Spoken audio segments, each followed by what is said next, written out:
Bonjour à toutes, bonjour à tous. La question que tout le monde se posait ce midi du côté de Wall Street entre un sandwich, un bagel et un café, eh bien c'était de savoir comment avait réagi le titre d'Apple après l'événement d'hier. On le rappelle, la présentation de l'iPhone 6, de l'iPhone 6 Plus, de l'iWatch, du système de paiement propre à Apple. Eh bien la réponse est mitigée. Alors certes, ce mercredi, Apple est dans le vert à mi-séance, plus 0,98%, mais cela reste assez limité par rapport à ce que cela aurait pu donner. En revanche, pour GT Advanced Technologies, eh bien, cet événement d'Apple a fortement compliqué les choses aujourd'hui. La marque à la pomme a en effet annoncé qu'elle n'allait plus utiliser les écrans fabriqués par GT Advanced Technologies. Et résultat, eh bien, ce midi, c'est la dégringolade pour ce groupe qui perd quasiment 12% à mi-séance.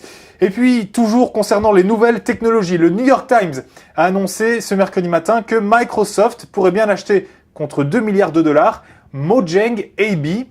Alors, le nom ne vous dit peut-être rien, mais Mojang AB n'est autre que l'éditeur du jeu ultra populaire et ultra pixelisé Minecraft. Alors à mi-séance, vous allez le voir, les marchés étaient très légèrement dans le rouge. Le Dow Jones lâchait 0,09%.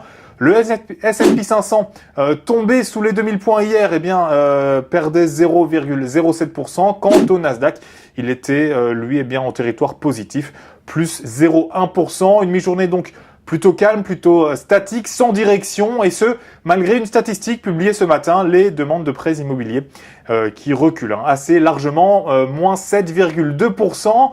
Quant au marché européen, eh bien, eux aussi, ils étaient proches de l'équilibre, à l'image d'hier, finalement, avec donc une nouvelle séance sans élan et sans mouvement à la Bourse de Paris, où les valeurs les plus en vue étaient Gemalto et EDF. En revanche, les valeurs cycliques, elles, étaient à la peine. Voilà, à demain.